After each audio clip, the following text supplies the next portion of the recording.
Hello guys, எல்லாருக்கும் வணக்கம். நம்ம சேனல்ல புதுசா பார்க்கறவங்க எல்லாருக்கும் என் பேர் தான் ஜெய்கிரண். Welcome everyone to my channel Feel on Wheels.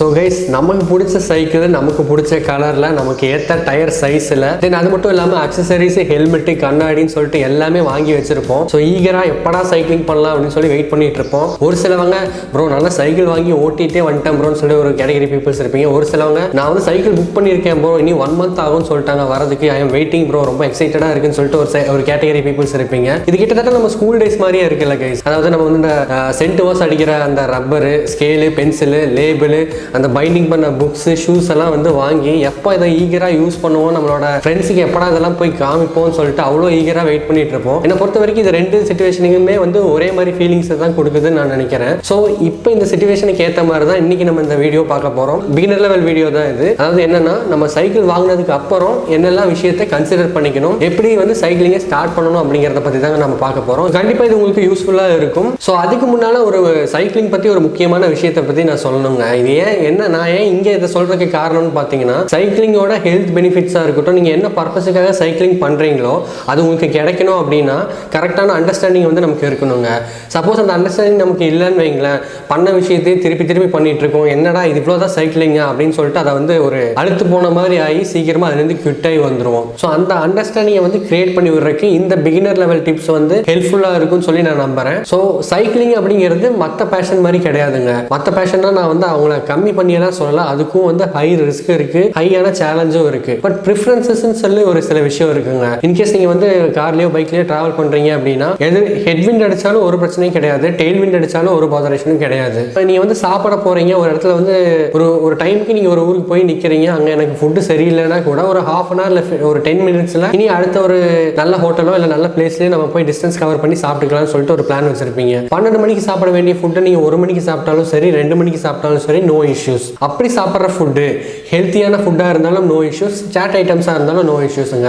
But ஆனால் இதை வந்து சைக்கிளிங்கோட கம்பேர் பண்ணி பார்த்தீங்கன்னா இது அப்படி கிடையாது. எல்லா விஷயமுமே நீங்கள் மோஸ்ட்லி கன்சிடரேஷனில் வச்சுக்க வேண்டிய விஷயமா தான் இருக்கும். ஸோ நீங்கள் வந்து நல்ல ஃபுட்டை தான் சாப்பிடணும், கரெக்டான டைமுக்கு நீங்கள் வந்து சாப்பிடணும், நம்மளோட எனர்ஜி லெவலை பற்றி நம்ம வந்து நோட் பண்ணிகிட்டே இருக்கணும். இதை பற்றியெல்லாம் ப்ராப்பரான ஒரு அண்டர்ஸ்டாண்டிங் இருந்தால் மட்டும்தான் வந்து நம்மளால கம்ஃபர்டபுளாக வந்து சைக்கிளிங் வந்து நம்மளோட லைஃப் ஸ்டைலில் இன்க்ளூட் பண்ண முடியும். இல்லை அப்படின்னா நம்ம இதை பற்றியெல்லாம் நம்ம தெரிஞ்சுக்க மாட்டேன், எனக்கு சைக்கிள் ஓட்ட மட்டும் தான் தெரியும், நான் வந்து இதெல்லாம் எனக்கு அவ்வளோ பெரிய பாதரேஷனே கிடையாதுப்பா அப்படின்னு நீங்கள் நினச்சிங்கன்னா, எவ்வளோக்கு ஆசையாக நீங்கள் வந்து சைக்கிளிங் வாங்குறீங்களோ அவ்வளோக்கு இது ஃபாஸ்ட்டாக சைக்கிள் ஃபார் சேல்னு சொல்லிட்டு OLXல வந்து நம்ம போஸ்ட் பண்ணிடுறோம். ஸோ இதுதான் மெஜாரிட்டியாக நடந்துட்டு இருக்கு.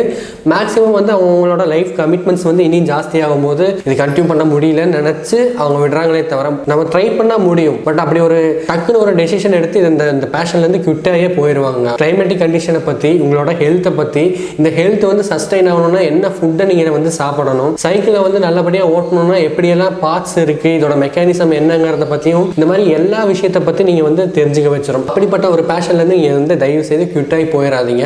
எவ்வளோ பெரிய பியூட்டிஃபுல்லான விஷயமா இருந்தாலும் அந்த பியூட்டிஃபுல்லான விஷயத்தை நம்ம கண்ணில் பார்க்கணும்னா அதுக்கு உண்டான ஒரு பர்டிகுலர் எஃபர்ட் வந்து கண்டிப்பாக தேவைப்படும். இது வந்து லைஃபாக இருந்தாலும் சரி, வேற எந்த விஷயமா இருந்தாலும் சரி, இது ஒரு பேசிக்கான ஒரு ஃபார்முலாங்க. ஸோ இந்த ஃபார்முலாலேருந்து உங்களால் ஸ்கிப் ஆகி போக முடியாது. ஸோ அதனால இது ஃபன்னு நினச்சி நீங்கள் உள்ள வந்து இதுக்கு ஒரு எஃபர்ட் வந்து கண்டிப்பாக தேவைப்படும். ஸோ அதை நீங்கள் வந்து ப்ரொடக்டிவாக அண்டர்ஸ்டாண்ட் பண்ணி யூஸ் பண்ண ஸ்டார்ட் பண்ணுங்க. ஸோ இப்போ நம்ம வீடியோக்குள்ளே போகலாம். கைஸ், தூங்க போகிறதுக்கு முன்னாடியிலேருந்து நம்ம சைக்கிளிங் பண்ணி முடிச்சுட்டு வீட்டுக்கு வர வரைக்கும் நம்ம என்னெல்லாம் விஷயத்தை பற்றி தெரிஞ்சு வச்சிருக்கணும் அப்படிங்கிறத பற்றி தான் நம்ம வந்து ஸ்டெப் பை ஸ்டெப்பாக பார்க்க போகிறோம். ஸோ அதில் ஃபஸ்ட்டு விஷயம், இது வந்து உங்களுக்கே தெரிஞ்ச விஷயம் தான், பட் இருந்தாலும் ஒரு எக்ஸ்ட்ரா கேருங்க. நீங்கள் தூங்க போகிறதுக்கு முன்னாடி முன்னத்த நாள் நைட், அதாவது நாளைக்கு நீங்கள் சைக்கிளிங் பண்ணுறீங்க அப்படின்னா இன்னைக்கு நைட்டே வந்து எல்லா விஷயத்தையும், ஹெல்மெட்டு, உங்களோட அக்சசரிஸ், உங்களோட கிட் எல்லாத்தையும் ஒரே இடத்துல நீங்கள் வந்து வச்சுக்கிட்டீங்கன்னா நம்ம எங்கேயும் போய் தேடி வந்து டைம் வேஸ்ட் பண்ண வேண்டாம், டக்குன்னு எடுத்து டக்குன்னு கிளம்பிடலாம். நீங்கள் நிம்மதியாக தூங்குங்க. மினிமம் 7 hours to 8 hours ஆச்சு நீங்கள் தூங்கி இருக்கணும். ஏன்னா அடுத்த நாள் மார்னிங் ஒரு நல்ல பிசிக்கல் எஃபர்ட்டாக, இது வரைக்கும் நீங்கள் பண்ணாத ஒரு பிசிக்கல் எஃபர்ட்டை வந்து உங்களோட உடம்பு வந்து என்டியூர் பண்ண போகுது அப்படிங்கிறப்போ நீங்கள் நல்லா ரெஸ்ட் கொடுத்துருக்கணும். ஸோ மினிமம் 7 to 8 hours ஆச்சு நல்லா தூங்கி இருக்கணும். ஸோ நல்லா தூங்கி எந்திரிச்சிட்டு ஏர்லி மார்னிங் நீங்கள் எந்திரிக்கிறப்போ நல்லா தண்ணி குடிங்க. தண்ணி குடிச்சு உங்களோட ரொட்டீன் ஒர்க்ஸ் எல்லாம் முடிச்சதுக்கு அப்புறம் நம்ம வந்து பைக்கை வந்து ஃபர்ஸ்ட் பார்க்கணுங்க. இட் மீன்ஸ் நம்ம சைக்கிளை வந்து பார்க்கணும். பண்ணணும். நம்மளோட டயர் ப்ரெஷர் நல்லா செக் பண்ணுங்க, பிரேக் கரெக்டாக பிடிக்குதான்னு பாருங்க, கீர் கரெக்டாக ஒர்க் ஆகுதான்னு பாருங்க, கிளைமேட்டிக் கண்டிஷன்ஸ் எப்படி இருக்குன்னு பாருங்க. இன்னும் மழை வருது இல்லை வெயில் அடிக்குதுங்கிறது முன்கூட்டியே உங்களுக்கு தெரிஞ்சிருக்கும். ஸோ அதுக்கு தகுந்த மாதிரி ஒரு ட்ரெஸ்ஸிங்கை நீங்கள் வந்து போட்டுக்கோங்க. ஸோ இது முடிச்சதுக்கப்புறம் பைக்கை நம்ம பார்க்க முடிச்சதுக்கப்புறம் நம்ம வந்து பார்க்கணுங்க. நம்மளோட அக்சசரிஸ் எல்லாம் மாட்டி முடிச்சாச்சு, உடனே சைக்கிள் எடுத்துட்டு கிளம்பிடலாம் அப்படின்னு நினைச்சிடாதீங்க. அக்சசரிஸ் எல்லாம் மாட்டிட்டு ஸ்ட்ரெச்சிங் பண்ணிக்கோங்க. ஸ்ட்ரெச்சிங் வந்து ஒரு இம்பார்ட்டண்டான ஒரு பார்ட் சைக்கிளிங் பொறுத்த வரைக்கும். ஸோ ஸ்ட்ரெச்சிங் பண்ணிட்டு வார்ம் அப் பண்ணிட்டு அதுக்கப்புறம் தான் நீங்கள் வந்து சைக்கிளிங் பண்ணணும். ஸோ உங்கள் டைமை பொறுத்த மாதிரி இதை வந்து நீங்கள் வந்து பிளான் பண்ணிக்கோங்க. கிராஜுவலாக ஸ்ட்ரெச்சிங் பண்ணுங்க. எதுக்கு அப்படின்னா மசில்ஸ் வந்து நல்லா ரிலாக்ஸ்டு பொசிஷனில் ஆகிறதுக்கு தான் அந்த மாதிரி ஸ்ட்ரெச்சிங் பண்ணுறோம். ஸ்ட்ரெச்சிங் பண்ணி முடிச்ச உடனே வார்ம் அப் பண்ணணும். ஸோ நேம்லேயே இருக்கு இல்லையா, வார்ம் அப். ஸோ நல்லா தூங்கிட்டு இருக்கிற டைமில் வந்து பாடி டெம்பரேச்சர் ஒரு அளவுக்கு இருக்கும். நீங்கள் கிராஜுவலாக வந்து வார்ம் அப் பண்ணுறப்போ பாடி டெம்பரேச்சர் வந்து கிராஜுவலாக ரைஸ் ஆகி என்ன ஃபிசிக்கல் ஆக்டிவிட்டி நீங்கள் வந்து பண்ண போகிறீங்களோ அதுக்கு தகுந்த மாதிரி உங்களோட பாடி வந்து எக்யூப் ஆயிருங்க. வார்ம் அப் ஆனதுக்கப்புறம் நீங்கள் வந்து அந்த ஃபிசிக்கல் ஆக்டிவிட்டி நீங்கள் செய்யறப்போ உங்களுக்கு வந்து எந்த இன்ஜுரிஸும் இருக்காது. அந்த ஃபிசிக்கல் ஆக்டிவிட்டி ஃபுல் பொட்டன்ஷியலாக ஃபுல் எஃபிஷியண்டாக செய்யறதுக்கு இந்த வார்ம் அப் வந்து உங்களுக்கு ஹெல்ப்ஃபுல்லாக இருக்கும். ஸோ இது முடிச்ச உடனே வார்ம் அப் பண்ணியே எனக்கு டயர்ட் ஆயிடுச்சுப்பா, ஐயோ என்னால் முடியல, நான் ஒரு 5 மினிட்ஸ் கேப் எடுத்துகிட்டு போய்க்கிறேன்னு சொல்லிட்டு அந்த மாதிரி தப்பு பண்ணிடாதீங்க. வார்ம் அப் பண்ணி முடிச்ச உடனே நீங்கள் சைக்கிள் எடுத்துகிட்டு வெளியே கிளம்பி இருக்கணும். ஏன்னா நீங்கள் வார்ம் அப் பண்ணுறதே ஃபிசிக்கல் ஆக்டிவிட்டி பண்ணுறதுக்காக தான். ஸோ நீங்கள் அங்கே ஒரு கேப் 5 மினிட்ஸ் மாதிரிலாம் கொடுத்துட்டு இல்லை ஃபேனுக்கு அடியில் நீங்கள் போய் உட்காந்துட்டீங்க அப்படின்னா நீங்கள் வார்ம் அப் பண்ணதுக்கே யூஸ் இல்லாமல் போயிடும். ஸோ வார்ம் அப் பண்ணி முடிச்ச உடனே நீங்கள் வந்து சைக்கிள் எடுத்துகிட்டு கிளம்பிடணும். ஸோ ஆல்ரெடி ஒரு ஸ்போர்ட்ஸ் பர்சன்னா இதை பற்றியெல்லாம் நான் வந்து தெளிவாக சொல்ல வேணாம், இது உங்களுக்கு தெரிஞ்சிருக்கும் இது என்ன அப்படின்னு. ஸோ இது சைக்கிளிங்க்கு மட்டும் நம்ம பண்ணுற விஷயம் கிடையாது. நீங்கள் ஜிம்முக்கு போகிறீங்கனாலும் சரி இல்லை ஸ்விம்மிங் பண்ணுறீங்கனாலும் சரி, என்ன விஷயமா இருந்தாலும் நீங்கள் வந்து இதை பண்ணியிருக்கணும். இதை பண்ணாமல் டக்குன்னு நீங்கள் வந்து செய்யறப்ப தான் மசில் பிடிக்கிறது இந்த மாதிரி விஷயம்லாம் வந்து அதனால தான் நடக்குது. நீங்கள் அப்படி சைக்கிளிங் பண்ண ஸ்டார்ட் பண்ணுறப்போ எடுத்த உடனே ஒரு பல்கான ஒரு கிலோமீட்டர்ஸை ரவுண்ட் பண்ணி நான் இதைத்தான் இனி பண்ண போகிறேன்னு சொல்லி ஃபிக்ஸ் ஆகாதீங்க. ஒரு 10 கிலோமீட்டர் 50 கிலோமீட்டர் 100 கிலோமீட்டர் தான் நான் இன்னைக்கு பண்ணணும், அப்படி பண்ணாதான் ஒரு சைக்கிளிஸ்ட்னு எல்லாம் நினச்சி உங்களை நீங்களே ஃபோர்ஸ் பண்ணி ப்ரெஷர் பண்ணிக்காதீங்க. எந்த யூஸுமே கிடையாது. என்ன ரீசன் பார்த்துட்டிங்கன்னா பெரிய பெரிய அத்லெட்ஸ் ஆகட்டும் இல்லை ஸ்போர்ட்ஸ் பிளேயர்ஸாக இருக்கட்டும் ஒரு பர்ஃபார்மன்ஸை காமிக்கிறதுக்கும் ஒரு இத்தனையோண்டு ஒரு செகண்டை கம்மி பண்ணுறதுக்கும் தான் வந்து அவ்வளோ வருஷம் அவங்க வந்து ஹார்டாக ட்ரெயின் பண்ணுறாங்க. ஸோ அவங்களே அப்படி இருக்கும்போது ஆஃப்டர் நம்ம பேஷனுக்காக செய்கிறவங்க கிராஜுவலாக நம்ம வந்து அந்த ஸ்டாமினாவும் ஸ்ட்ரென்த்தையும் இன்க்ரீஸ் பண்ணால் போதுங்க. என்னை பொறுத்த வரைக்கும் நீங்கள் வந்து ஒரு 3 கிலோமீட்டர் போனாலே வந்து போதுமான விஷயம். கிராஜுவலாக கிலோமீட்டரை வந்து நீங்கள் இன்க்ரீஸ் பண்ணிட்டு போங்க. நான் ஆல்ரெடி ஒரு கிரிக்கெட் பிளேயர், நான் வந்து ஃபுட்பால் வந்து ப்ளே பண்ணிட்டு இருக்கேன், நான் வந்து அதிக கிலோமீட்டர்ஸ் போகலாமான்னு கேட்டிங்கன்னா என்னை பொறுத்த வரைக்கும் நீங்கள் கம்மி ஒரு 5 கிலோமீட்டர்ஸ் போனாலே இனஃபாக இருக்கும்னு நான் நினைக்கிறேன். என்ன ரீசன் பார்த்துட்டிங்கன்னா என்னதான் ஸ்போர்ட்ஸ் பிளேயராக இருந்தாலும் சைக்கிளிங் சம்மந்தமான ஸ்பெசிஃபிக்கான மசில்ஸ் வந்து நமக்கு ஸ்ட்ரென்த் வந்து கம்மியாக தாங்க இருக்கும். அது கிராஜுவலாக அந்த ஸ்ட்ரென்த் வந்து கிடைக்கிற வரைக்கும் கிலோமீட்டர்ஸ் கம்மியாக போகிறதுல எந்த தப்பும் கிடையாது. ஸோ ஸ்டார்டிங் ஸ்டேஜில் நீங்கள் வந்து சைக்கிளிங் பண்ணுறப்போ இந்த மாதிரி ஒரு காமான பியூட்டிஃபுல்லான ஒரு ரோடு நீங்கள் செலக்ட் பண்ணுறப்போ உங்களுக்கு வந்து கம்ஃபர்டபுளாக ரைட் பண்ணிக்கலாங்க. ஸோ இந்த மாதிரி சீனிக் ரோட்டில் நீங்கள் ஓட்டினா வேறு லெவல் எக்ஸ்பீரியன்ஸு. சம்டைம்ஸ் என்விரான்மெண்ட்டும் உங்கள் எனர்ஜியை பூஸ்ட் பண்ணி விடும். இதில் அது மட்டும் கிடையாதுங்க அட்வான்டேஜஸ். இந்த மாதிரி ரோட்டில் வந்து நம்ம ஓட்டுறப்போ நம்மளோட சைக்கிளை பற்றியும் நல்லா தெரிஞ்சுப்போம், நம்மளை பற்றி நல்லா தெரிஞ்சிருப்போம். ஸோ கண்ட்ரோல்ஸ் எங்கெல்லாம் சைக்கிளில் இருக்குது, அதை எப்படி ஹேண்டில் பண்ணணும், ஸோ அந்த மாதிரி இருக்கிற எல்லா விஷயமும் இந்த கேண்டன்ஸ்னு சொல்லுவாங்க இல்லையா, ஆர்பிஎம் லெவல், இது எல்லாமே வந்து ஸ்டார்டிங் ஸ்டேஜில் ஈஸியாக தெளிவாக நம்மளால் அப்சர்வ் பண்ணி சைக்கிளிங் பண்ண முடியும். இதுவே ஒரு பிஸியான ரோட்டில் நம்ம வந்து ஓட்டுறோம் அப்படின்னா நம்மளோட கான்சன்ட்ரேஷன் ஃபுல்லாகவுமே வந்து யார் குறுக்க வருவாங்களோ இல்லை யாராவது வந்து முட்டிடுவாங்களா தட்டிடுவாங்களா பின்னாடி இடிச்சிருவாங்களா அப்படிங்கிற டென்ஷன்லேயே நம்ம வந்து ஓட்டிகிட்டு இருப்போம். ஸோ எப்போவுமே ஸ்டார்டிங் ஸ்டேஜில் ரூட்டை செலக்ட் பண்ணும்போது இந்த மாதிரி ஒரு காமான ரூட்டை செலக்ட் பண்ணுங்கள். ஸோ 3 கிலோமீட்டர் நீங்கள் அப்படி ரைட் பண்ணுறப்போ கிராஜுவலாக நீங்கள் வந்து சைக்கிளிங் பண்ணுங்கள். காலை வந்து சீக்கிரமாக டயர்டு பண்ணாதீங்க. கிராஜுவலாக சைக்கிளிங் பண்ணிவிட்டு இவ்வளோ அமௌண்ட் போட்டு நம்ம சைக்கிளை வாங்கியிருக்கோம், நம்ம சைக்கிளில் என்னெல்லாம் கேஜெட்ஸ் இருக்குது, ஷிஃப்டர்ஸ் வந்து என்ன ஷிஃப்டர் கொடுத்துருக்காங்க, ஷிஃப்டர்ஸ் வந்து எப்படி ஷிஃப்ட் ஆகுது, அக்யூரேட்டாக இருக்கா, இல்லை நான் ஷிஃப்ட் ஆகி ஒரு 2 செகண்ட் கழிச்சு லேட்டாக தான் ஷிஃப்ட் ஆகுதா, அப் ஷிஃப்ட் கரெக்டாக நடக்குதா, டவுன் ஷிஃப்ட் கரெக்டாக நடக்குதா, டீரெயில்ஸ் ப்ராப்பராக ஒர்க் ஆகுதா, ஏதாவது சவுண்டு வருதா அப்படின்னு சொல்லிட்டு பிரேக் பிடிக்கும் போது கரெக்டாக பிரேக் வந்து அப்ளை ஆகுதா, இன்கேஸ் உங்களோட சைக்கிள் வந்து ஒரு டிஸ்க் பிரேக்கா இருக்குங்கிற பட்சத்தில் டிஸ்க் பிரேக்ல டிஸ்க் பிடிக்கும் போது டிஸ்க் ஏதாவது வளையுதா, பிரேக் பேட்ல இருந்து ஏதாவது சவுண்ட் வருதா அப்படிங்கிற எல்லா விஷயத்தையும் டாப் டு பாட்டம் எல்லா விஷயத்தையும் சைக்கிள் சம்பந்தமான அத்தனை விஷயத்தையும் அப்சர்வ் பண்ணுங்க ஃபர்ஸ்ட். ஸோ இதுதான் வந்து பேசிக்கான விஷயங்க. நீங்க இதை அப்சர்வ் பண்ணி முடிச்சோன்னே அடுத்து நம்மளை பத்தி அப்சர்வ் பண்ணுங்க. 3 கிலோமீட்டர்ல ஒரு மேடு வரும்போது நீங்க எப்படி ரியாக்ட் ஆகுறீங்க, ஒரு பிளைன்ஸ் வரும்போது நீங்க எப்படி வந்து சைக்கிளிங் பண்றீங்க, உங்களோட பெடல் பொசிஷன் எப்படி இருக்கு, கால் பொசிஷன் எப்படி இருக்கு, நீங்க வந்து சீட்டுக்கு ரொம்ப ஃப்ரண்ட்ல உட்காந்துருக்கீங்களா இல்ல பேக்ல உட்காந்துருக்கீங்களா, ஹேண்டில் பார் பிடிக்கிறப்ப எந்த இடத்துல பெயின் வருது, இன்கேஸ் நீங்க ஒரு ஆக்சிடென்டான பர்சனா இருந்தா ஆக்சிடென்ட் ஆகி அதுல இருந்து ட்ரீட்மெண்ட் எல்லாம் முடிச்சு ரெக்கவர் ஆகி ரொம்ப நாள் கழிச்சு நீங்க சைக்கிளிங் பண்றீங்கன்னா அந்த பிளேட்டோ இல்ல ஏதாவது வச்சிருக்கீங்கன்னா அங்க வந்து ஏதாவது பெயின் வந்து தெரியுதா அப்படின்னு எல்லா விஷயத்தையும் அப்சர்வ் பண்ணுங்க. ஸோ அது வந்து நம்மளோட பேஷனுக்கு ஒரு படி மேலே க்ளோஸ் ஆகி வர்றதுக்கு ஈக்குவலுங்க. ஸோ இப்படி எல்லாம் அப்சர்வ் பண்ணிட்டு உங்களோட கம்ஃபர்ட்னஸுக்கு தகுந்த மாதிரி சைக்கிளையும் நீங்க வந்து ஃபிட் பண்ணிக்கலாம். அதே சமயத்தில் உங்களே நீங்க வந்து அதுக்கு தகுந்த மாதிரி நீங்க வந்து ஃபுட்டும் வந்து எடுக்க ஸ்டார்ட் பண்ணிக்கலாம். ஸோ ஒரு பிகினிங் லெவல் ஸ்டேஜில் நீங்க இதை தான் ஃபர்ஸ்ட் ஒரு கம்பல்சரியா பண்ண வேண்டிய ஒரு விஷயங்க. நெக்ஸ்ட் விஷயம் என்னன்னு பார்த்துட்டீங்கன்னா, நீங்க சைக்கிளிங் பண்றப்பவே கிராஜுவலா சைக்கிளிங் பண்ணுங்க. வீட்ல இருந்து எடுத்த உடனே பெரிய கீர் போட்டு எந்திரிச்சு அமுத்துறது மாங்குன்னு ஃபுல் ஹை இன்டென்சிட்டியில எல்லாம் வந்து சைக்கிள் வந்து பெடல் பண்ணாதீங்க. கிராஜுவலா சைக்கிள் வந்து பெடல் பண்ணிட்டே போங்க. ஒரு இண்டிகேஷன் காமிக்கும் நமக்கு பிரீத்திங் எல்லாம் கரெக்ட் ஆகி லைட்டா வேர்த்தொழுகி பக்கா வார்ம் அப் கண்டிஷன்ல வந்ததுக்கு அப்புறம் எஃபர்ட் எடுத்து நீங்க வந்து சைக்கிளிங் பண்ணுங்க. அதுக்கு முன்னாடியே நீங்க சைக்கிளிங் பண்ணீங்க அப்படின்னா சீக்கிரமா டயர்ட் ஆயிடுவாங்க, மசில்ஸ் எல்லாம் டயர்ட் ஆயிரும். நம்மளுக்கு வந்து ஸ்ட்ரென்த் இருக்கும், நம்ம மைண்ட் வந்து நீ ஒரு 50 கிலோமீட்டர் போகணும்னு சொல்லிட்டு ஒரு பாசிட்டிவான ஒரு என்தூசியாசம் காமிச்சாலும் அது வந்து நம்மளோட கால் வந்து ஒத்துழைக்காது. ஸோ அதனால கிராஜுவலா ஸ்டார்ட் பண்ணி ஒரு பர்ஃபார்மன்ஸ் காமிச்சு அப்புறம் கிராஜுவலா கூல் பண்ணுங்க. ஸோ அப்படி சைக்கிளிங் பண்ண ஸ்டார்ட் பண்ணதுக்கு அப்புறம் நீங்க முக்கியமா அப்சர்வ் பண்ண வேண்டிய விஷயம் டிராஃபிக் ரூல்ஸ் தாங்க. ஆர்சி புக் கிடையாது, லைசன்ஸ் கிடையாது, நம்ம எப்படி வேணா கட்டடிச்சு போய்க்கலாம், எந்த ஸ்பீட்ல வேணா போய்க்கலாம் அப்படிங்கறத தயவு செஞ்சு அப்படி எதுவும் கிடையாது. ரோட் ரூல்ஸா ஃபாலோ பண்ணிக்கோங்க. என்ன லைட் சிக்னல் லைட் எது இருக்கோ அதை நம்ம வந்து ப்ராப்பரா ஃபாலோ பண்ணி நீட்டா மெதுவாகவே போய்க்கலாம். சிக்னல் ஜம்ப் வந்து அடிக்காதீங்க.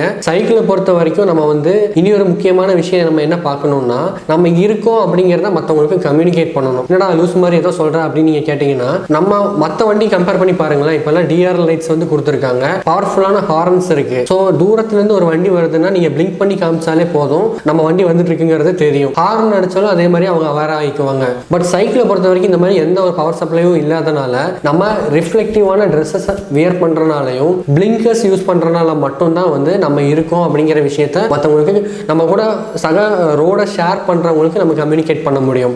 ஸோ இன்கேஸ் நீங்க வந்து ரிஃப்ளெக்டிவான ஜாக்கெட்ஸ் எனக்கு ஜிங்கி சேனல்லாம் ட்ரெஸ் போடுறதுக்கெல்லாம் எனக்கு இஷ்டம் இல்லை அப்படின்னு நீங்க ஃபீல் பண்ணீங்கன்னா இந்த மாதிரி ரிஃப்ளெக்டிவ் பெல்ட்ஸ் இருக்கு, அது மட்டும் இல்லாமல் ரிஃப்ளெக்டிவ் ஜாக்கெட்ஸும் இருக்கு. ஸோ நீங்கள் இதை கரெக்டாக கம்யூனிகேட் பண்ணிட்டாலே அவங்க வந்து தெரிஞ்சுக்குவாங்க, ஓகே சைக்கிள் தான் வந்துட்டு இருக்கு அப்படின்னு சொல்லிட்டு. ஹெல்மெட் வந்து ரொம்பவே மஸ்டான விஷயம். தயவு செய்து ஹெல்மெட் போட்டுட்டு நீங்கள் ரைட் பண்ணுங்க. ஸ்பீடாக போகாத விஷயத்துக்கு எதுக்குடா ஹெல்மெட் அப்படின்னு நீங்கள் தயவு செய்து இந்த மென்டாலிட்டியை அவாய்ட் பண்ணிடுங்க. நீங்கள் ஸ்பீடாக போல நினைச்சிட்டு தான் இருக்கீங்க தவிர ஆக்சுவலாக நீங்கள் ஸ்பீடாக தான் போயிட்டு இருக்கீங்க. 10 கிலோமீட்டர் வேகத்தில் நீங்கள் போய் கீழே விழுந்தாலும் உங்கள் தலைக்கு அடிபடுறப்ப அது ஒரு சீரியஸான பிரச்சனையாக வந்து தான் நிற்கும். ஸோ ஹெல்மெட் போடுறதுக்கு தயவு செய்து தயங்காதீங்க. அவங்க என்ன பார்த்து சிரிக்கிறாங்க, இவங்க என்ன பார்த்து சிரிச்சாங்க, நோ இஷ்யூஸ். நமக்கு ஒரு பிரச்சனை வரும்போது நம்ம தான் சஃபர் ஆகும். ஸோ அதை ரிமைண்ட் பண்ணிட்டு ஹெல்மெட் போடுறதுக்கு மிஸ் பண்ணிடாதீங்க. ஸோ ஹைட்ரேஷன் அப்படிங்கிறது இந்த ஹெல்மெட்டுக்கு ஈக்குவலான 3000% முக்கியமான ஒரு விஷயம். இதை நான் வந்து சொல்றதுக்கு ஒரு முக்கியமான காரணம் என்னன்னு பார்த்தீங்கன்னா, நானும் வந்து பல பெட்டரான எக்ஸ்பீரியன்ஸ் இதுலேருந்து நான் கெயின் பண்ணியிருக்கேன். ஸோ அதை நான் லேட்டராக சொல்கிறேன். தண்ணி குடிக்கிறது ஒரு முக்கியமான விஷயங்க. இந்த ஹைட்ரேஷனை பொறுத்த வரைக்கும் ஜென்ரலாக எல்லாரும் சொல்கிற விஷயம் என்னன்னு பார்த்தீங்கன்னா, ரீஃபில் பண்ணுறது எங்கே போய் ரீஃபில் பண்ணுவேன், இங்கே எங்கேயுமே கடை கிடையாது, அதனால் நான் வந்து அளவாக தான் தண்ணி குடிச்சிட்டு வருவேன் அப்படின்னு சொல்லிட்டு சில பேர் வந்து போட்டிக்கு நிற்பாங்க. இப்படி தண்ணி குடிக்காமல் சைக்கிளிங் பண்ணீங்கன்னா உங்களுக்கு வந்து கிராம்ஸ் விழுந்துருங்க. கிராம்ஸ் அப்படிங்கிறது ஒன்றும் கிடையாது, சீஸான என்ஜின் எப்படி ஸ்டக் ஆகி நிற்குதோ அதே மாதிரி நம்மளோட கால் வந்து விரைச்சி அப்படியே ஸ்டெடியாக நிற்கும். மடக்கணும்னு நினைச்சாலும் பெயினாக இருக்கும், காலை வந்து புஷ் பண்ணி ஊனணும்னு நினைச்சாலும் உங்களுக்கு பெயினாக இருக்கும். நீங்கள் எதுவுமே பண்ண முடியாதுங்க. நட் ரோட்டில் அப்படியே கால் வந்து விரைச்சி போய் நின்றுட்டு இருப்பீங்க. ஸோ இது வந்து கிட்டத்தட்ட ஒரு பெயின்ஃபுல்லான சிச்சுவேஷன். நல்லா பார்ச்சா இருக்க டைம்ல நீங்க வந்து ஒரு சைக்கிள் ரைடிங் பண்றீங்க அப்படின்னா 5 to 10 minutes ஒன்ஸ் வந்து நீங்க வந்து ஃப்ரீக்வெண்டா தண்ணி குடிச்சிட்டே இருங்க. தண்ணி தீந்தா ரீஃபில் பண்ணிக்கலாம், அது ஒரு மேட்டரே கிடையாது. தண்ணி வாங்கி கூட ஊத்திக்கலாம், அதை விட்டுருங்க. கூலான கிளைமேட்ல வந்து நீங்க சைக்கிளிங் பண்றீங்க அப்படின்னா நிறைய பேர் சொல்லி நீங்க கேள்விப்பட்டிருக்கீங்க, தண்ணி தாகமே அடிக்கல பாரு அப்படின்னு சொல்லிட்டு. இது ஸ்டாமினா இன்க்ரீஸ் ஆகிறதுக்கு உண்டான அறிகுறி எல்லாம் கிடையாது. இது கிளைமேட்டுக்கு சம்பந்தமான ஒரு சில விஷயம், ஒரு சில சேஞ்சஸ் தாங்க. ஆர்கன்ஸ் எல்லாமே நீங்க பண்ற விஷயத்துக்கு ஏற்ற மாதிரி டிஃபால்ட்டா ஒர்க் ஆகிட்டு தான் இருக்கும். அதுக்கு நீங்க என்ன வந்து கொடுக்கணுமோ அதை கொடுத்து தான் ஆகணும். ஹைட்ரேஷன் வந்து ரொம்ப முக்கியமான விஷயம் நான் சொன்னேன் இல்லையா. ஸோ என்னோட எக்ஸ்பீரியன்ஸ் பொறுத்த வரைக்கும் நான் ஒரு 3-4 இடத்துல வந்து கிராம்ஸ் நச்சுன்னு விழுந்திருக்குங்க. தண்ணி குடிக்கணும்னு தெரிஞ்சிச்சு, ஆனால் எந்த இன்டர்வல்ல தண்ணி குடிக்கணும், எத்தனை தண்ணி குடிக்கணும், இத்தனை கிலோமீட்டருக்கு எவ்வளோ தண்ணி குடிக்கணுங்கிறதெல்லாம் ஒரு ப்ராப்பரான அவேர்னஸ் இல்லாமல் நான் பாட்டுக்கு மாங்கன்னு சைக்கிளிங் அமுத்திட்டு, ஸோ அதை குடிக்காதப்ப இந்த மாதிரி அது நெகட்டிவாக ரொம்ப டயர்டாக வருது, ரொம்ப டீஹைட்ரேட் ஆகி வறண்டு போகிறதெல்லாம் நடக்கும். கரெக்டாக பழனி வரைக்கும் ஒரு லாங் ரைடு போகலான்னு சொல்லிட்டு ஒரு டைம் 60 கிலோமீட்டர் நான் வந்து அட்ட ஸ்ட்ரெச்சில் வந்து போனோம். அங்கே போனோடனே கிராம்ஸ் விழுந்துருச்சுங்க. ஸோ ரிட்டன் வந்து என்னால் ஓட்ட முடியல. அங்கேருந்து வீட்டு வரைக்கும் என்னை வந்து ஒரு ஃப்ரெண்டு தான் என்னை வந்து ட்ராப் பண்ணி விட்டான். எதுவுமே என்னால் பண்ண முடியலங்க. எல்லாரும் அங்கே அந்த சைடு ரோட்டில் இருக்கிறவங்க எல்லாரும் வினோதமாக பார்க்குறாங்க, என்னடா அவன் இப்படியே நின்றுட்டு இருக்காங்க கொஞ்ச நேரமாக. சமாளிக்கிறதுக்கு ரொம்பவே கஷ்டமாக இருந்துச்சு. இந்த மாதிரி தான் வந்து கஷ்டமான ஒரு டஃப்பான டாஸ்க்காக இருக்கும். நம்ம நினச்ச நேரத்துக்கு அந்த ஹெல்ப் கிடைச்சதுன்னா உங்களுக்கு எந்த பிரச்சனையும் கிடையாது. ஹெல்ப் இன்கேஸ் கிடைக்கல அப்படின்னா ரொம்ப பெயின்ஃபுல்லான சிச்சுவேஷனாக இருக்கும். ஸோ அதுக்கே லீட் பண்ணிக்காதீங்க. முடிஞ்ச அளவுக்கு நீங்கள் வந்து நிறைய தண்ணி குடிச்சிட்டு கேஷுவலாக பொறுமையாக டெரெயினை வந்து என்ஜாய் பண்ணிட்டு போங்க. போட முடியாது ப்ரோ, இந்த ஹெல்மெட்டும் பிடிக்கல, தண்ணியும் குடிக்க முடியாது, நான் சும்மா சைக்கிளிங் பண்ணுறதுக்காக தான் வந்திருக்கேன், நான் சைக்கிளிங் மட்டும் தான் பண்ணுவேன் அப்படின்னு நீங்கள் சொன்னீங்கன்னா ஹெல்மெட் விஷயத்தில் செகண்ட் சான்ஸ் கிடைக்குமான்னு தெரியாது. அதனால நீங்கள் வந்து கண்டிப்பாக ஹெல்மெட் போட்டுக்கோங்க. தண்ணி விஷயத்தில் நீங்கள் வந்து இது எந்த எக்ஸ்ட்ரீம் வரைக்கும் உங்களுக்கு இந்த பெயின்ஃபுல்லாக இருக்கா இல்லையா, இது என்ன சிச்சுவேஷனுங்கிறத தெரிஞ்சுக்கிறதுக்கு சும்மா ட்ரை பண்ணி பாருங்களேன் என்ன ஆகுதுன்னு. ஸோ அதுக்கப்புறம் நீங்கள் வந்து தண்ணி குடிக்கிறத மிஸ்ஸே பண்ண மாட்டீங்க. ஸோ இப்போ அடுத்து நம்ம என்ன பார்க்க போகிறோம்னு பார்த்தீங்கன்னா இந்த ஃபுட்டு தாங்க. சாப்பிட்டுட்டு போகணுமா இல்லை சாப்பிடாம எம்டி வயிற்றில் கிளம்பணுமா இல்லை என்ன பண்ணணும் அப்படின்னு சொல்லிட்டு நிறைய பேருக்கு வந்து ஒரு கன்ஃபியூஷன்ஸ் இருக்கும். ஸோ ஃபிட்னஸ் ரைடு நீங்கள் பண்ணுறீங்க அப்படின்னா எம்டி ஸ்டமக்கில் போகிறது நல்லதுங்க. ஸோ இனி ஒரு சில பேர் இருப்பாங்க, கண்டிப்பாக நான் சாப்பிட்டே ஆகணும், எனக்கு ப்ராப்பரான டைமில் எனக்கு ஃபுட்டு கிடைக்கலன்னா ஐ வில் பிகம் கிராங்கி அப்படின்னு சொல்லிட்டு இருப்பாங்க. ஸோ அவங்க நீங்கள் வந்து மார்னிங் கிளம்பும் போதே சாப்பிட்டு போகிறது நல்லது. ஒரு ஃபுல்லாக சாப்பிடாம ஹாஃப் வயிற்றில் சாப்பிட்டுட்டு ஒரு 20 to 35 மினிட்ஸ் வரைக்கும் டைம் கொடுத்து கிளம்புனீங்கன்னா உங்களுக்கு கம்ஃபர்டபுளாக இருக்கும் சைக்கிளிங் பண்ணுறதுக்கு. இன்கேஸ் வந்து உங்களுக்கு அந்த ஃபுட்டெல்லாம் வந்து ப்ராப்ளம் அப்படின்னா கூட நீங்கள் ட்ராவலிங் பண்ணுற டைமில் ஏதாவது ஒரு கடையில் இல்லை போகிற வழியில் இளநீர் விற்கிறதுக்கு வச்சுருப்பாங்க, இல்லை பனானா ஃப்ரூட்ஸ் ஐட்டம்ஸ் ஏதாவது இருக்கும். ஸோ இந்த மாதிரி ஹெல்த்தியான விஷயத்தை நீங்கள் வந்து சாப்பிட்டு வீட்டுக்கு வந்து கூட நீங்கள் ஹெவியாக சாப்பிட்டுக்கலாங்க. இல்லை எனக்கு போகிற வழியில் இந்த ஒரு கடை கூட கிடையாது, இது வந்து ஒரு பக்கா வில்லேஜ் மாதிரியான ஒரு பிளேஸு, இப்போ எங்களோட ஒரு சில ரூட்ஸும் இருக்குது, சுத்தமாக கடையே இருக்காது, வெறும் பைபாஸ் மட்டும்தான் இருக்கும். ஸோ அந்த மாதிரி இடத்துல எல்லாம் நீங்கள் வந்து முன்கூட்டியே இந்த மாதிரி பனானா, கடலை பருப்பி, ஸோ இந்த மாதிரி திங்ஸ் எல்லாம் நீங்கள் வந்து எடுத்து கையில் வச்சுட்டு கேரி பண்ணிவிட்டு நீங்கள் சைக்கிளிங் பண்ணுறப்போ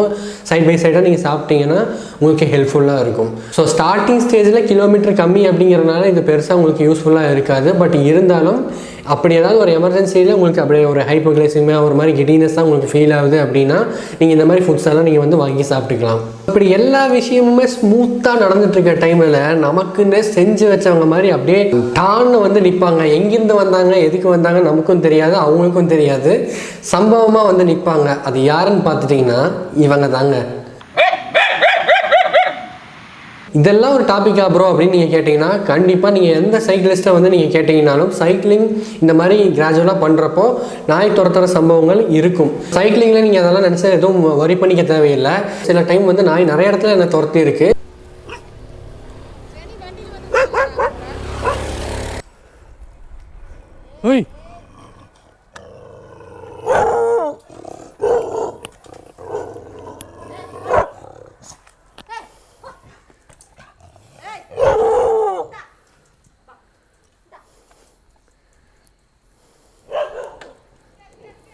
லக்கியாக ஒரே ஒரு ஷாட் மட்டும்தான் என்னால் வீடியோ எடுக்க முடிஞ்சது. மற்றது எல்லாமே வந்து நமக்கு பின்னாடி நடக்கிறனால டக்குன்னு கேமராலாம் திருப்ப முடியலைங்க. பட் ஒரு சிச்சுவேஷன் நான் மறக்கவே மாட்டேன். பின்னாடி ரெண்டெண்ணா துரத்திட்டு வரும்போதே முன்னாடி எல்லோரும் ரவுண்ட் அப் பண்ணி நின்றுட்டாங்க. ஸோ அந்த இடத்துல வந்து என்னால் நீ இறங்கி கீழே நில்லு முதல்ல, அதுக்கப்புறம் நீ மெதுவாக இங்கேருந்து போ, எதுன்னு நாங்கள் இருக்கும்போது நீ பாட்டுக்கு ஸ்பீடாக போகிற அப்படின்னு சொல்லி மிரட்ட வச்ச ஒரு சிச்சுவேஷன். அதனால் நான் வேறு வழி இல்லை, அவங்களோட பிஹேவியர்ஸ் எல்லாம் எனக்கு நோட் பண்ணி தான் என்னோடய மூவ்மெண்ட்டை நான் பண்ண வேண்டியது இருந்தது. நீங்கள் வந்து பைக்லேயும் நாய் துரத்தலாம், கார்லேயும் நாய் துரத்தலாம், அது ஒரு பெரிய விஷயமா வந்து வராது. நாய் குறுக்க வந்து விழுகிறது ஒரு பெரிய ப்ராப்ளம். பட் இருந்தாலும் துரத்துறதுங்கிறது ஒரு டிஃப்ரெண்ட்டான மேட்ரு தானே இல்லையா? ஸோ அதனால் அந்த பிரச்சனை இருக்கும். ஸோ அதை காமனாக உங்களுக்கு வந்து நான் சொல்லணும் அப்படிங்கிறதுக்காக தான் நான் இந்த ஒரு டாப்பிக்கை வந்து நான் க்ரியேட் பண்ணுறேன். இதை டேக்கிள் பண்ணுறதுக்கு ஒவ்வொருத்தவங்க ஒவ்வொரு ஐடியா வந்து சொன்னாங்க. என்னென்னா பெப்பர் ஸ்ப்ரே வந்து அடிங்க ப்ரோ, கல்லை தூக்கி அடிங்க, பிஸ்கெட் கொடுத்து நாய் கரெக்ட் பண்ணால் நாய் சரியாயிரும் சொல்லிட்டு நிறையா விஷயத்த வந்து நீங்கள் சொன்னீங்க. ப்ராக்டிக்கலாக இருக்கிற விஷயம் வந்து பார்த்தீங்கன்னா அதை ஹர்ட் பண்ணுறதுனால நம்ம பிரேவான பர்சனாக மாற போகிறது கிடையாது. ஸோ இது எப்படி நான் டேக்கிள் பண்ணலான்னு நான் என்னோட எக்ஸ்பீரியன்ஸில் லேர்ன் பண்ணது என்னென்னா, எங்கள் ஊர் சைடு ஃபுல்லாகவே தோப்புங்க, மாந்தோப்பு தென்னந்தோப்புன்னு சொல்லி தான் இருக்கும். ஸோ இந்த தோப்பை காட் பண்ணுறதுக்கு தான் இந்த டாக்ஸ் இருக்குது. ஸோ வந்து இப்போ நான் அந்த இடத்துல சைக்கிள் பண்ணிட்டு போகிறேன்னா ஃபஸ்ட்டு இந்த டாக்ஸ் டார்கெட் பண்ணுறது என்னோட பெடல் தாங்க. ஸோ ஃபாஸ்ட்டாக மூவ் ஆகிட்டு இருக்கனாலேயோ என்னவோ இதை பார்த்த உடனே வந்து அவங்க டெம்ப்ட் ஆகி துரத்த ஆரம்பிச்சிடுறாங்க. என்னோட ஒரு யூகிப்பில் ஒரு சில சிச்சுவேஷனில் பயத்தை ஓவர் கம் பண்ணி நான் அதை பார்க்குறப்போ அந்த டாக்ஸ் வந்து என்னோட பெடலை வந்து லாக் ஆகி துரத்துறதை நான் கவனித்தேன். ஸோ பெடல் பண்ணுறதை ஸ்டாப் பண்ணதுக்கப்புறம் நாய் வந்து பெடலை தாண்டி என்ன பார்க்க ஆரம்பிச்சிது. அதை துரத்தி விட்டதுக்கப்புறம் அதுவும் வந்து கத்திட்டு அது பாட்டுக்கு வந்து உள்ளே போயிடுச்சு. யூஸ்வலாக இதுதான் நான் வந்து நிறையா ஃபேஸ் பண்ணிட்டு இருக்கேன். இதே சமயத்தில் எந்த ஒரு நாயும் நின்னதுக்கப்புறம் வந்து வாண்டடாக கடிச்சதும் கிடையாது. நீங்கள் எல்லோரும் சொல்லுவீங்க இல்லையா, அழுத்திட்டு ஓடி வந்துடணும் ப்ரோ, அங்கெல்லாம் நின்றுட்டு இருக்கக்கூடாது, சீக்கிரம் ஓடிடுங்க அப்படின்லாம் சொல்லுவீங்க இல்லையா.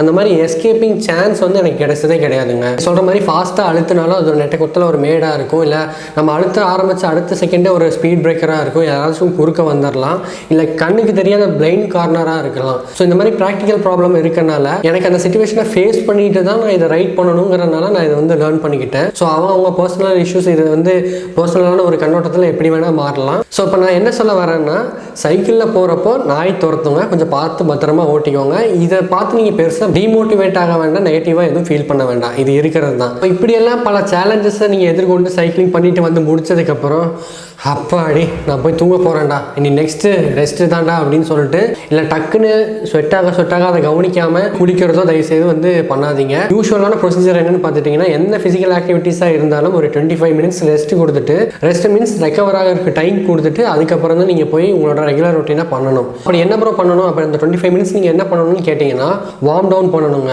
வார்ம் டவுன் இல்லை கூல் டவுன் பண்ணணும். ஸோ கூல் டவுன் பண்ணுறதுக்கு நிறைய எக்ஸசைஸ் வந்து ஆன்லைனில் நீங்கள் வந்து இந்த ஸ்ட்ரெச்சிங்கு, warm up and warm down இல்லை கூல் டவுன், இதெல்லாம் நீங்கள் வந்து ஆன்லைனில் போய் சர்ச் பண்ணிங்கன்னா இது எப்படி பண்ணணும், என்ன ஏதுங்கிற ப்ரொசீஜர் எல்லாம் கொடுப்பாங்க. இன்கேஸ் இல்லை நீங்கள் வீடியோ போடுங்க அப்படின்னாலும் நான் வந்து வீடியோ போடுறதுக்கு ரெடி. இந்த வார்ம் டவுன் பண்ணுறது வந்து எக்ஸசைஸ் மூலமும் பண்ணலாம், இல்லை எனக்கு டைம் இல்லை, எனக்கு அது பண்ணுறதுக்கு கொஞ்சம் கஷ்டமாக இருக்குது அப்படின்னு ஃபீல் பண்ணிங்கன்னா கேஷுவலாக ஒரு வாக் போங்க, இல்லை ஒரு ஜாக்கிங் பண்ணுங்கள். ஸோ அப்படி நீங்கள் பண்ணுறதுனால உங்களுக்கு வந்து வார்ம் டவுன் ஆயிருங்க. அது ஏன் பண்ணணும் அப்படின்னு கேட்டிங்கன்னா, இது நாள் வரைக்கும் நம்ம வந்து ஃபுல் எஃபர்ட் எடுத்து நம்ம வந்து சைக்கிளிங் பண்ணியிருப்போம், இல்லை அந்த ஃபிசிக்கல் ஆக்டிவிட்டியை பண்ணியிருப்போம். ஸோ அந்த ஹார்ட் வந்து ஃபாஸ்ட்டாக பம்ப் ஆகிட்டு இருக்கும். ஸோ இந்த டைமில் வந்து கிராஜுவலாக அப்படியே ஸ்லோவாக ஹார்ட் அண்ட் பாடி ஹீட்டை வந்து கிராஜுவலாக ரெடியூஸ் பண்ணிவிட்டு அப்புறம் நம்மளோட ரொட்டீன் வரைக்கும் போகிறதுக்கு தான் வந்து இந்த கூல் டவுன் பண்ணுறோம். ஸோ ப்ராப்பரான ப்ரொசீஜர் வந்து ஸ்ட்ரெச்சிங், வார்ம் அப், சைக்கிளிங் பண்ணுறீங்க, முடிச்சு வந்தோடனே கூல் டவுன் பண்ணிவிட்டு உங்களோட ரெகுலர் ரொட்டீன்ஸ்குள்ளே நீங்கள் வந்து நுழைஞ்சிடுறீங்க. அதிக ஈடுபாடோட ஒரு மைண்ட் செட் இருக்கும் இல்லையா, என்னன்னாலும் இதை நம்ம விடக்கூடாதுரா, இது வந்து நம்மளோட நீங்கள் அவ்வளோ பேஷனேட்டாக நம்ம ஒரு விஷயத்துக்கு வேண்டி இருப்போம் இல்லையா. ஸோ அந்த மாதிரி நீங்கள் சைக்கிளிங்குள்ளே நீங்கள் வந்துட்டீங்கன்னா நிறைய பியூட்டிஃபுல்லான விஷயத்தை நீங்கள் கண்டிப்பாக நீங்கள் வந்து பார்ப்பீங்க. ஸோ இந்த சைக்கிளிங் கம்யூனிட்டி நீ அப்கமிங் டேஸில் வந்து இது ஒரு நல்ல ப்ரொஃபஷனலாக நல்ல ஒரு பேஷனேட்டான விஷயமா வந்து கேரி அவுட் ஆகி வரணும். ஸோ வரும்னு நான் நம்புகிறேன். ஸோ இத்தனை யூஸ்ஃபுல்லான இன்புட்ஸும் வேல்யூபிளான திங்ஸும் உங்களுக்கு ப்ரொடக்டிவாக இருக்குன்னு நான் நம்புகிறேன். மீண்டும் ஒரு பியூட்டிஃபுல் வீடியோவில் நான் உங்களை சந்திக்கிறேன். பாய்.